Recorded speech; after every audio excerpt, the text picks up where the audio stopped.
Okay, we're officially recording. Sweet.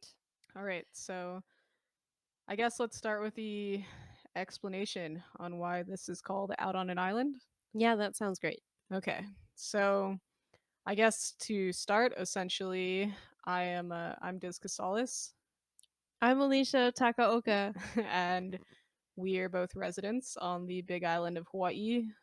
Both of us grew up in a punk rock background and influence, and it has essentially shaped exactly who we are and why we do what we do in our lives. And Out on an Island is a direct reference to exactly what it means to have the solitude of living on an island and being immersed in something like a punk rock background, but also, I think, kind of like a general explanation of like what it's like to be, I think, like a person just in the world existing. Yeah, like alone. Sometimes it feels really alone and isolated, or, you have a tiny group of people that you can rely on, and that's your island. Your island is like comprised of this tight knit community. Yeah, dude, and it's just like, like being like who you are, especially like when you are immersed in something that you identify with, but like have no real community for. I think we identify with that a lot better because we live on this island, but both grew up in other influences, which I guess is a good place to segue into who we are and why we're doing this. Yeah. So we just have really good conversations.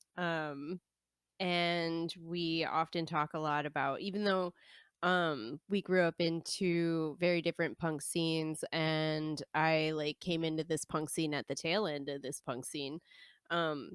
We talk about more than just the scene. We talk about how punk rock has influenced our lives and shaped who we are as people. So what we want to talk about during the podcast is, eventually we'll talk about like newsworthy stuff, and we'll have interviews with people, and we'll share things about good community projects, whether they're here on this island. We're on the big island of Hawaii, yeah. And or elsewhere in the mainland and in the world, with punk rock people doing really punk rock things that don't seem necessarily like traditional depictions of punk rock.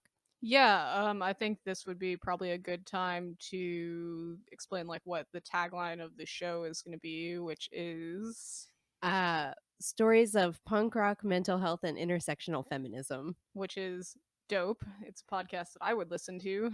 um, but I think for both of us, this is like a good time to talk about like who we are, why we're doing this, and I guess we'll start with Alicia. So Alicia, explain to us a little bit about who you are, what you do, what punk is. Let's talk about it. Cool. Well, everybody can call me Al because that's who I was, and you can call me any derivative of any word that starts with Al. So I've been alcoholic, Aloysius Abercrombie, um, Allometrium, and yeah, just anything that starts with Al. And Uncle Al also is a big one. Ooh, brought out Uncle Al. Yeah, that's me.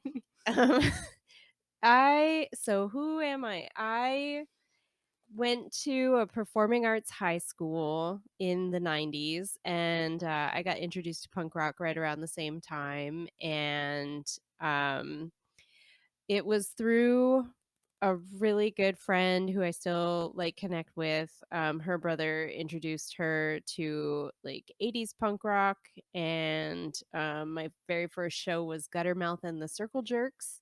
That's a In dope show to be your first show. It was pretty cool. I was like, I was really amped on the energy. It was just a really fun like experience. And I have a doctorate in communication and information sciences, and I do informatics work. It's primarily like social and cultural informatics. So it's how we can use technology to better understand communities, serve community need, and then also different communities that have emerged because of technology. And I honestly don't think I would be here today with a doctorate without punk rock in my life. So it's just very important for me to do this show with you because like punk rock has shaped who I am as a person, and it really uh defined it defines who I am. Like it's definitely like a part of my core personality, even though like I feel sometimes like I'm so far away from punk rock ideology. Yeah. I think like that's a really big thing that we do want to express in this show is that, you know, through the evolution of punk rock, like we need to remember that the world is evolving and like what it means to be a punk rocker in a world that is evolving. And you know, there are so many variations of punk rock, so I feel like that's kind of a vague situation, but I feel like the influence that you and I both pull from is having this certain type of personality that allows you to feel responsible to create a better world, a better community, you know, based on, you know, these ideologies that were so important to you in the first place. Yeah, before we move on, one thing I want to touch on too is that punk rock has a lot of PhDs and like they're all men, but still it was like really aspiring to like look at like Milo or Greg, Milo from The Descendants or Greg from Bad Religion and be like, "Oh, we are an educated like people. Punk rock people are an educated people." And it's just Absolutely. I think that's like a really cool way to really talk about, and I mean we'll talk a little bit later in this show about exactly like the moments that drove us to be who we are. I guess before we move on to that, I will explain a little bit about who I yeah, am. I'm like, "Who are you? Who are you? And why are you doing this?" Who am I? So my name is Diz Costales. I was born and raised on the Big Island of Hawaii, and my work these days is pretty centralized in nonprofit work. I am a grants manager for a localized agricultural nonprofit here on the Big Island. I guess the right way to say this is I am a high school dropout who has zero to no qualification to be doing the work that I'm doing, but have fallen. Disagree. Like, qualifications on paper is different. Yeah. I think that is like one really important thing that I am learning about my life. So, as I mentioned before, my primary work is in agriculture, particularly regenerative and sustainable agriculture here on the Big Island, because we definitely have the means to have sustainable agriculture out here, to strengthen local food systems and to be a little bit more reliable as a community and be less reliant on things like shipping and things that otherwise negatively affect the environment. Environmental conservation is a big part of what I do, but like I said, I was born and raised in Hawaii. I got started in my business kind of falling into it. I own my own business doing grant writing services now, but it has been a wild ride. Before this, I was a waiter turned tile guy. I was a laborer, I guess I should say. And then I had my own painting company for about 5 years before I fell into grant writing. And that purely happened just because I have talent in the literary arts. Um, and somebody who is high up in my field recognized that and was able to utilize that within her own business, but also teach me how to do what I do. So, at this juncture in my life, I accredit punk rock to everything that I do because it definitely instilled me with more of a sense of like fulfillment and like need to try to contribute more to the world than just getting by. I know that's like a really big factor of punk rock, especially like out here on an island in a small rural community where you can go either way with it and you can be, you know, fuck the system and live off welfare. And I mean, out here, that's that's a huge everybody. possibility. Yeah. Yeah, exactly. But I wanted to do a little bit more with that, and I credit, bands like The Pissed and just other general influences that, I relate back to the particular lyrics from a Piss song, saying, it's not enough to be a punk, you gotta be a human being. And I think that is generally what built my entire character as an adult. Nice. Yeah, yeah. So that is a little bit about who we are. I guess that's a good place to move into, the explanation. So why why punk? What was the moment in your life that told you, I'm into punk, I'm going to be a PhD someday? Well, I think I don't know if they're connected. So, I'll take this first, I guess.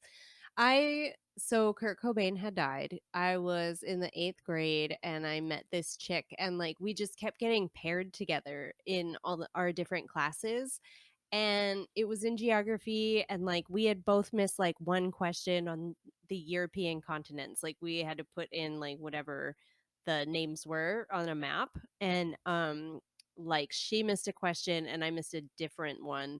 And so we just got to spend the whole time talking about like life and our interests and like going to high school, and like it was one of those like Step Brothers moments, like, oh, did we just become best friends? And it was like, we did, we just became best friends. And then it was like every day I was at her house after school. Like my parents really liked her because she was smart, and she still is so smart. She's a doctor.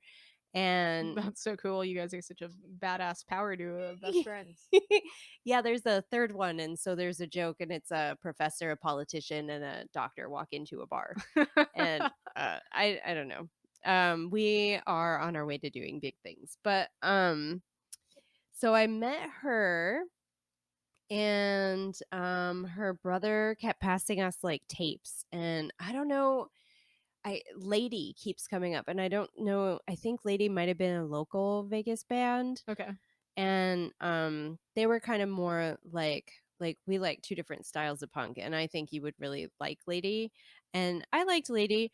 But I got into the Reformed.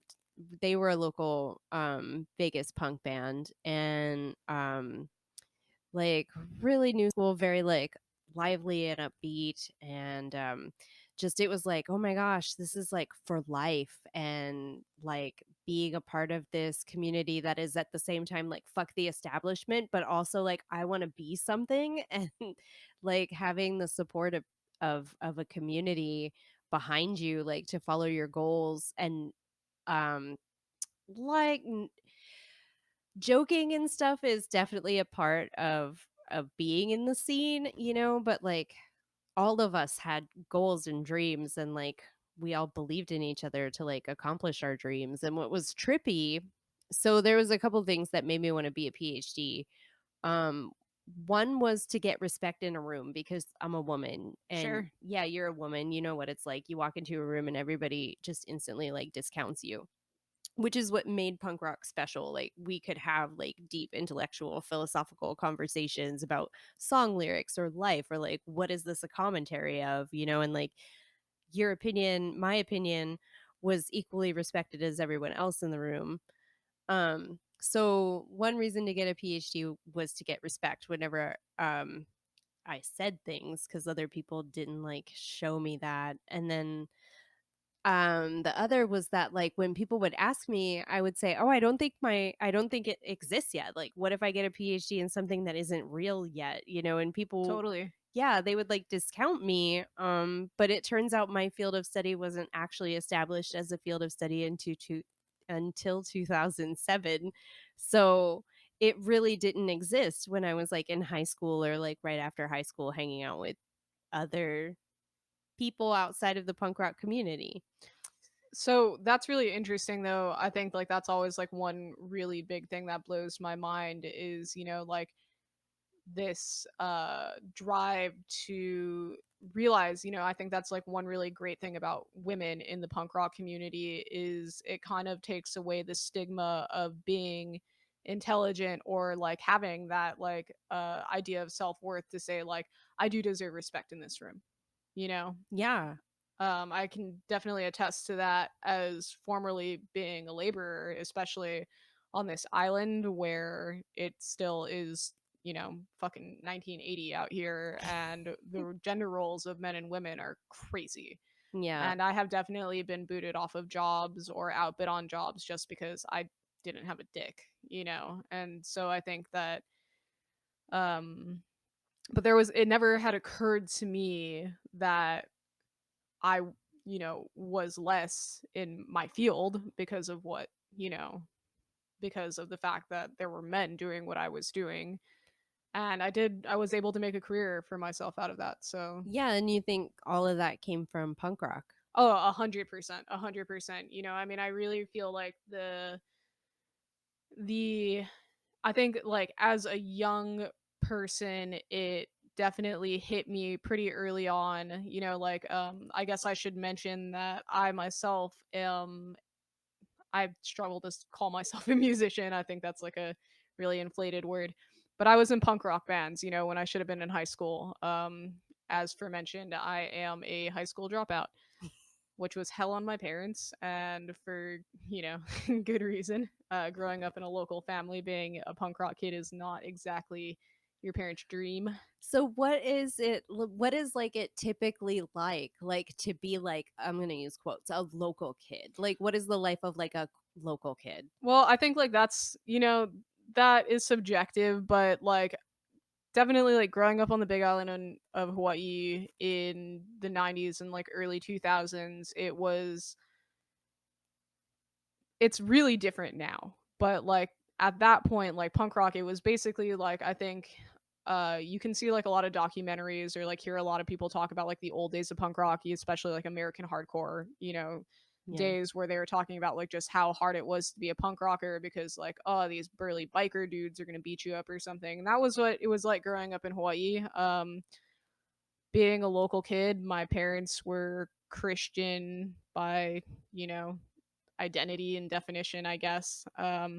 Yeah, the Big Island's super conservative, and that's something a lot of people don't equate with Hawaii, especially Yeah. with like aloha and stuff. But our conservative roots run real deep here. Yeah, you know, especially like being Filipino, I think is really interesting because, you know, like Catholicism runs so deep, and whether or not you're actually a practicing Catholic as a Filipino, that's still instilled. So like, you know, I mean that's still the standard for, you know, how you're going to grow up. And I think like we have a lot of families here that don't necessarily practice religion but attend church on Christmas and Easter because that's, you know, what God wants or whatever. But Yeah, typical uh Sunday Catholics. being a local kid was interesting though, you know. I mean, we grew up in a place where being white was the minority, and I myself in mixed race, but I have a lot of friends, including my partner, who were beat up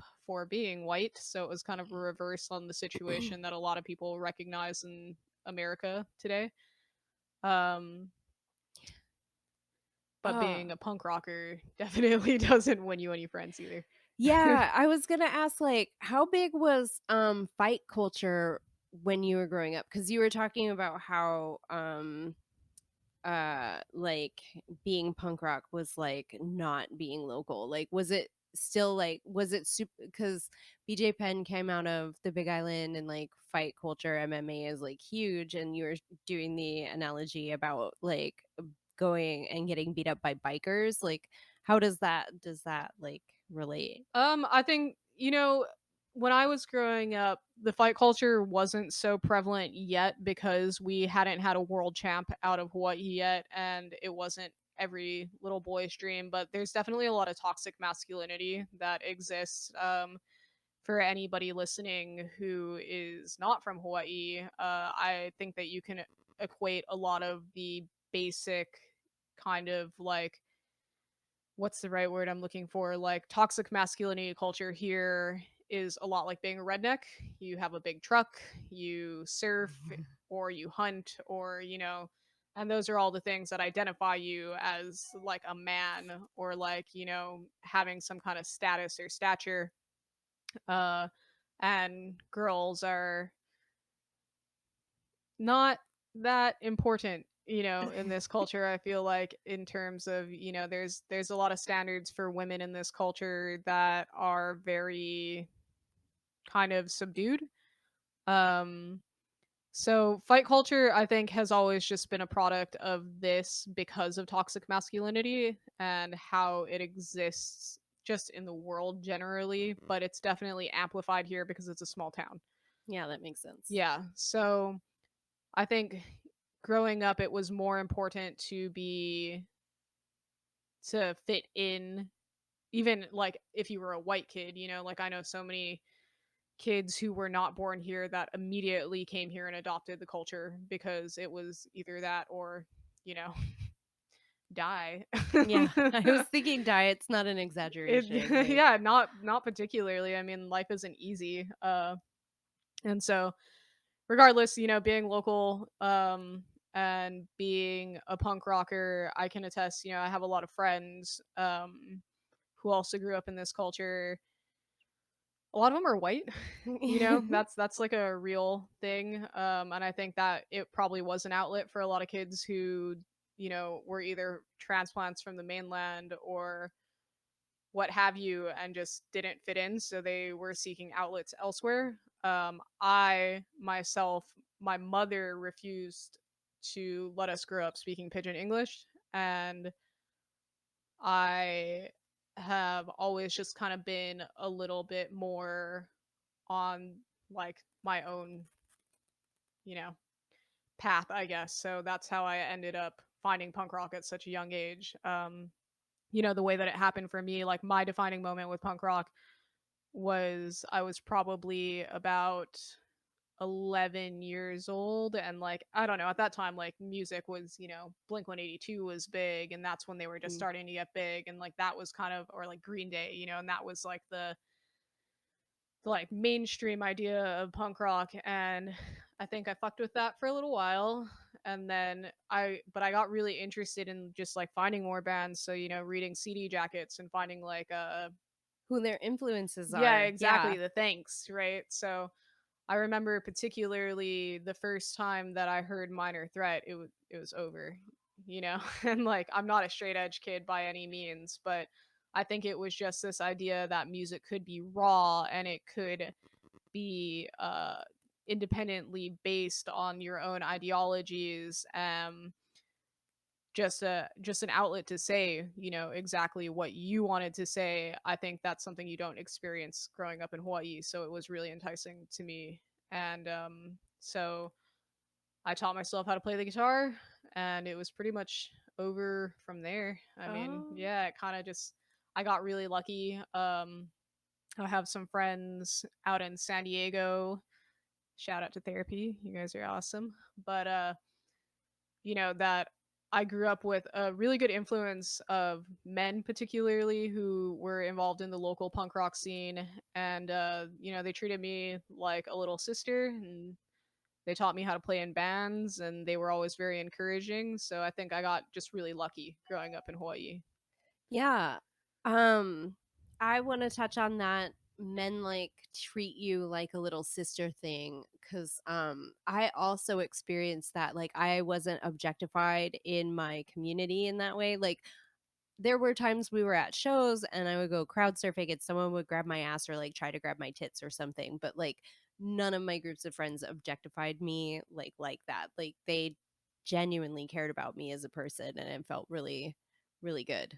I think like that is like kind of that thing that builds that confidence in you as a I guess I should say like a girl growing up in the punk rock scene, is that, you know, if you have those influences and you have that network of people around you, that it really does instill you with this confidence. You know, I guess I should accredit my friends, you know, for never making me feel like I wasn't capable of doing what I do, you know, and just really building that attitude that like I am capable of doing what I do. Because I was just mentioning to Alicia before we started recording that everything that I've done, I've kind of just like been like, yeah, fuck it, let's try, you know? And I think that attitude is really just 100% punk rock grown and instilled, and it's led me to really great places in my life. I'm really grateful for it. Nice. Yeah. I did forget to talk about Cindy Brady Day, which was a day. This is why the Kurt Cobain part of my story was important. Is not so much rest in peace. It's always too soon. Kurt Cobain jokes are always too soon. I'm just, but uh, that person who became best friends with me, like we came up with a day called Cindy Brady Day, and the whole point was just to like we made glitter signs that said like happy Sydney Brady Day. And it was just like to show up however you wanted to show up, like just wear, you know, whatever you wanted to wear and kind of just like fuck the norms of like the high school hierarchy, you know, and like what they try to put on you to like try to be cool or whatever. And I made my own tights, like I drew all over my tights and everything, and there's always this risk, like I believed in this person so much that like they wouldn't leave me hanging, and like sure enough, like she shows up, like her hair is in pigtails, my hair is in pigtails. We had like flannels on and like our own homemade like mismatched clothes. I was wearing like argyle socks, and it was that was the moment where it was like I can be like this authentic like weird kid. I don't have to try to like fit in with the cool kids, who I was accepted by after I got braces. It was really weird. I had fucked up teeth. After I got braces, they were like, "You can come hang out with us," and I was like, so then I kind of like turned my back on them, and this one chick like had a fit. I wrote her a note like, "I can be friends with all of you," and she like ripped it up and put it in my flannel pocket. Like Wow. it was extra. Like I hope she's doing okay in her life right now. But yeah, um so just being able to like be an authentic person was so like, oh, this is what I've been looking for like my whole life, like being repressed and whatever. I mean, I think that is like a really cool thing though. Like I think judging, by but like what both of us are saying here is really that like there was a sense of community that was extremely driving to both of us to, be who we wanted to be, and we Yeah. both went into working in community fields. Yeah, I do want to apologize for anyone who did try to get into like a punk rock community and it wasn't accepting. Like I'm sorry that not all experiences are like our experiences. Just it was so positive and meaningful for us. Absolutely. Yeah, I mean, I feel like I said, it's a luck of the draw, Yeah. There's a lot of different sects of punk rock that exist. Some of them are really shitty, some Yeah. of them are really misogynistic, some of them are really gross. But I think when, especially like coming from like a small town or like a small place, or like even coming from the time that we were coming from, it really just made the difference of like outcasts needing to find outcasts, and what, you know those outcasts are. I mean, we've seen so much positive progressive movements over the past 10 years, even in this country alone, and I think that, those outcasts are the people who make that happen, so I think that's really important. um and it is really nice. I think community has become a massive importance to me because I had a positive experience with it. Yeah, I agree. Especially feeling like you don't fit in anywhere, finding like your people, you know, that like you can be your authentic self with, and then like being driven by that positive experience to make a positive experience for other people and whatever that is. Definitely. I think like, and positive experience is subjective. Some people are totally happy living on the outskirts or like the fringe of society, and like that's totally great. Yeah. And I definitely do not discount that as a skill set in life. This is more just a personal reflection, I think, as punk rock women growing up in a punk rock scene, and what we were able to craft from that experience.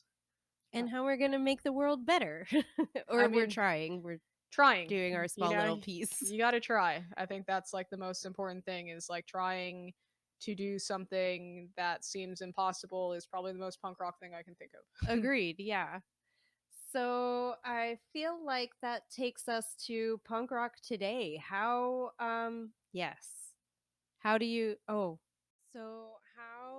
do you incorporate punk rock into your life today?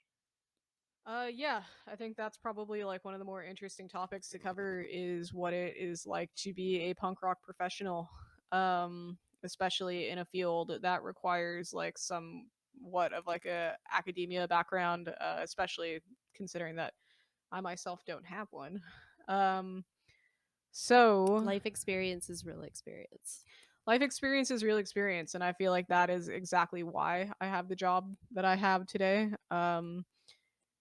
Like I mentioned earlier, it was a lot of the luck of the draw of just being so like how I got into my professional life was actually just because one of my best friends is a pretty successful grant writer. She's actually in Germany right now getting her master's, I believe, in renewable energy. Woo! Yeah, she's a badass.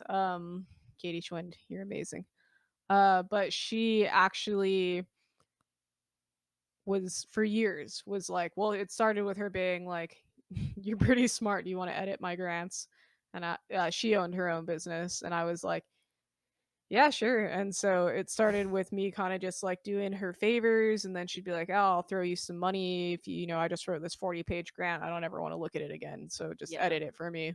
Um, and that's how I got my start. And then when the pandemic rolled around, uh, the state of Hawaii rolled out a program called the ACI or the Aloha Connects Innovation, which was capable of taking professionals in a field and paying them to take on an apprentice essentially and paying both of us to her teach me and me b learn. So through that, I was able to officially become a grant writer for myself under her tutelage, which was sick because I got to work with one of my best friends, but also learn this trade that I do.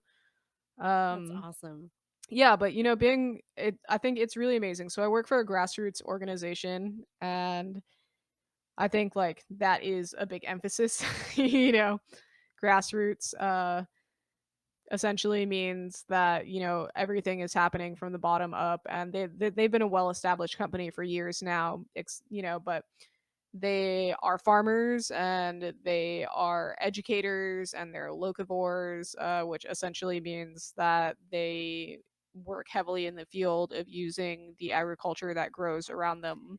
Yeah, and as a consumer, it means eating locally Absolutely. produced food and locally and ethically butchered animals. Absolutely, which the Big Island of Hawaii has an amazing resource for. And because of that, I think I'm lucky because this skill set and this ability to kind of be myself is essentially what got me hired. I think it, I mean, honestly, I think it does feel really nice for the company to have somebody who was born and raised locally supporting them because a lot of the people who work within the organization are transplants from the mainland. And I think it sounds good to have a local voice behind your company. But But also, you're a qualified local voice and you bring so many skills to what you do. yeah, I mean, I think like from a professional level, so I guess I should explain the fact that like I myself am incredibly good at working on a whim, and I essentially I think I mentioned this a little bit before, but like, everything in my life has essentially been determined by like let's try, let's figure it out. I like to live that way in basically everything I do. I'm an avid traveler. I don't like to make plans.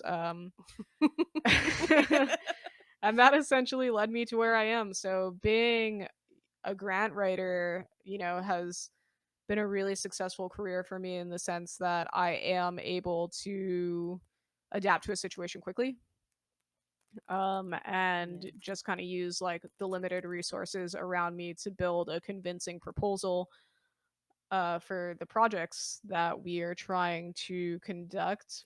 plus real world insight, into how it might be received in the community. And then, um, yeah, you do a lot like for that organization. It's definitely a lot of language, which I think like that's another really big part is I really, really appreciate like language as a tool. And so being a punk rocker in this day and age is and like being a professional, I think they coincide with each other mostly for the fact that like I am not anybody's employee.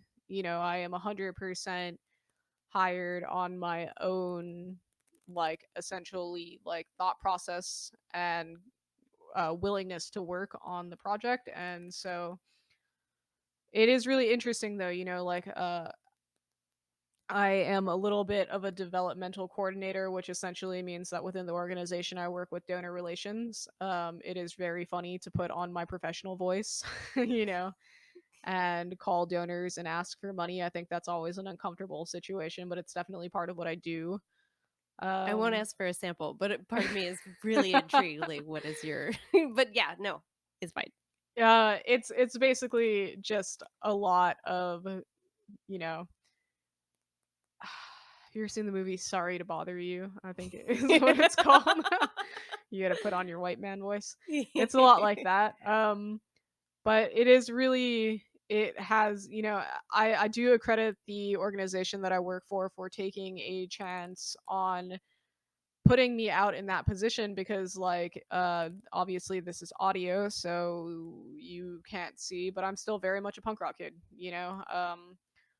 I am very much tattooed. I am not very professional looking as a human being in the professional world.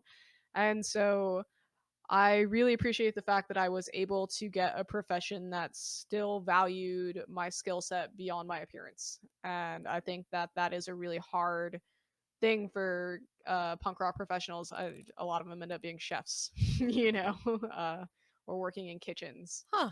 Yeah, I think that's like a really interesting insight to professional punks. But let's talk about you. You're a PhD. You got all kinds of stuff going on. I'm a PhD. I'm currently on the job market. Punk rock helped me with resiliency. I've never dealt with as much rejection as I have, like, since I got my PhD. And just like, I thought I was going to get it and then I was going to get a job. But like, I'm learning all these nuances about like academia because we're looking to move. Hawaii is an amazing place. Okay. So, punk rock, um, the first and foremost thing it did. So I came here in 2004. I wrote an essay about waterfalls, and I came here on student exchange, and I wound up just finding reasons to stay. Like, people were like, "Oh, do this club, come work with us at the radio station," and you know, do this legislature thing where we like petition for money for the university. And like, I just kept getting like involved in the community. And punk rock gave me the ability to like step outside of myself and recognize that we're a post-colonial society and really understand like what that means. So Hawaii is currently an occupied nation by the United States. There was never a treaty or transfer of power. Hawaii is illegally occupied in essence, and punk rock gave me the ability to like handle that as a person from the mainland, as well as like other things from my background. But a lot of people like, it's a very hard thing to handle. Like, well, I'm not responsible for your problems, but Hmm. like these problems are these problems. Like, these problems like exist. And even though like my grandparents were immigrants, like it made me really want to be a part of the solution. Like, how can we provide more opportunity for like our fucking keikis? Like, they had no choice in the environment that they grew up in. And like, Keiki means children oh for anyone listening who's not from Hawaii. sorry, yeah, and you were a little like, you were a little cakey I'm once. just a little Keiki. And I think that became like a big part of like my passion for teaching is like, okay, how can we make this system better? Because a lot of systemic problems are not just going to disappear overnight. Like everywhere has domestic violence, right? But it's higher in like post colonial society. And so is alcoholism and drug use and all this kind of stuff. And Yeah, absolutely. yeah, just how can we help these people like better their own lives? Like, especially coming from having been afforded opportunities to like grow and do that, like better myself through resiliency. And um, so punk rock made me really open to that like situation that we're actually living in. And I spoke pidgin from when I got here until 2008 when I dated this dude and he was like, it's not professional when you talk like that. And he changed a lot of stuff about me. He's super like howly. Howly means outsider, lacking the breath of life. And he was raised here, but definitely more howly than local for sure. Um, so I also am tatted up, and I've worked on a university since my undergrad, but as a professional, either as staff or teaching faculty, I started working in 2010. And I always wore sweaters or long sleeve shirts. And I still get confused for like a student today when I'm on campus, which is like super awesome. I hope to always be like mistaken for It's a just that student. beautiful young luster you have. Yay! Thank you. And I'm gonna own that. But yeah, I always felt like it was very important to cover up my tattoos. But here is like Hawaii is like the one place where like literally professionals like have tattoos, visible tattoos and Hmm. visible piercings. Like again, as Diz said, like you can't see us, but I have a piercing. I have a nose piercing. She has two nose Yeah. piercings. Um, and we both have like very visible tattoos. And one of the fears about moving to the mainland is that like I'm going to have to cover up and my mister's going to have to cover up just to like be accepted as a part of the community. I think in a lot of ways being here is super punk rock. Like people are just open and accepting, and they want you however you are and whatever you can offer, like as long as you're like contributing to making the community a better place. And even if you're not, like people are always quick to be like, oh, but that person's going through da da da. And like let's forget the whole Neely aspect of that. Neely is like nosy, so like everyone knows your business, but like it is really like compassionate. It's compassionate. I also think that a lot of it derives from the fact that, like, I think the big fish in a small pond concept is very alive here as well as any rural place, but I think that, Hawaii is desperate for professionals. It is very much the laid back kind of lifestyle that it is portrayed as a lot of the time. And I think that for people who are trying to get things off the ground or people who are trying to run a, progressive organization, it kind of just does come down to finding people who are willing to do the work, which is essentially how I got into the business that I got into. Yeah. Um, but I mean, I think for you, the pressure is definitely more than it is for me because I'm not coming from any kind of particular academia or like degree. Yeah, I think it's different too when you adopt different roles, right? So I went here as an undergrad and now I'm a professional in this community, and so there's a lot of like transition that happens in the process. And then it's also like a lot of hiding what is your professional face, and what who are you as a person, and like what is the overlap, because sometimes there's not a lot of overlap, like it's really narrow. And um like I think some of the ways that I carry punk rock with me like as a professional is just um being open to the opportunities that come to me, but then also being able like to like sit through bullshit, like and be Yeah. like none of this matters, like Yeah. I don't know. Yeah, I think like the ability to identify like even like things that maybe seem like a good cause, are because there's a lot. You especially like in a place because as Alicia mentioned, this is occupied land and the lines between us and them get drawn really hard. Anything that is particularly in support of things that are progressive I think are still hard to handle here. Which I mean, like, for example, like marijuana laws are ridiculous because pot is everywhere in Hawaii It's and everybody smokes pot. It's a huge part of the culture, but like we refuse to legalize it I f- because I feel like that's a lot more the conservative, like that conservative base is like entrenched in our yeah, community. It's insane. which is amazing because like we mentioned earlier, like it's not heavily practiced. I feel like I know a lot of like conservative bunches who are still real down to smoke a joint.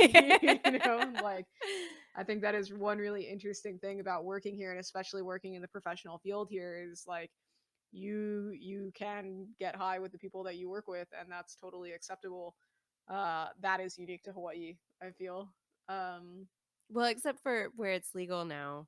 yeah, that's true. Yeah, I have friends that go out to like marijuana bars after work with like their coworkers and But like, stuff. do you feel like it's as big of a part of the culture? Like, I feel like culturally growing up, like, I probably smoked weed for the first time when I was about 11 years old, and it was just because it was the thing to do. Because we're in Hawaii, you go to the beach, you get high, you go surfing, you know what I mean? Like, all of those things are like so culturally implanted.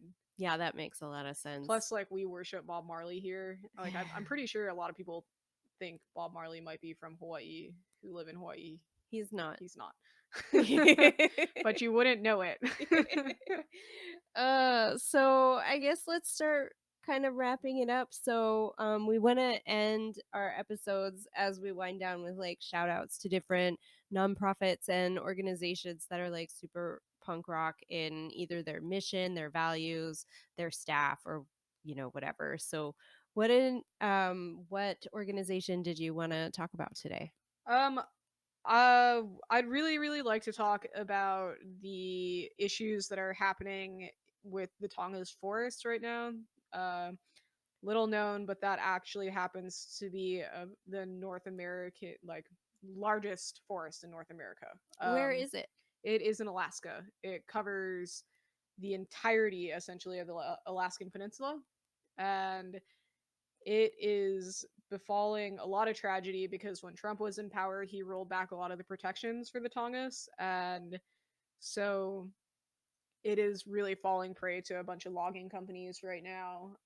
I think a lot of people aren't aware of that situation, but about 80% of the world's old growth forests are gone, and the North American wildlife is phenomenal. Like I think a lot of people watch Planet Earth, a lot of people like dream about all these places on Earth, but like just in North America alone, like we have so many incredible species of flora and fauna that are deserving of protection. So if you have time and want to support a good cause, look into the Tongass and look what you can do to support that cause because it's a good one and I mean it affects all of us. Who shared the petition that you shared? Do you remember the organization? Yeah, so actually, I subscribe to a podcast called The Wild, and that is a biologist who runs this podcast. His name is Chris Morgan. That's an excellent podcast for anybody who's interested in wildlife. And he brought my attention to it via an Instagram post. And I will make a link available through this show. But just I think there's so there's so many huge environmental issues to tackle. Yeah. But if we're talking about what is important on a national scale right now, that's probably the most important cause I can think of. crazy. That's Yeah. awesome. I signed the petition. By the time you all hear this, the petition's going to be like way closed, but yeah. And what about you?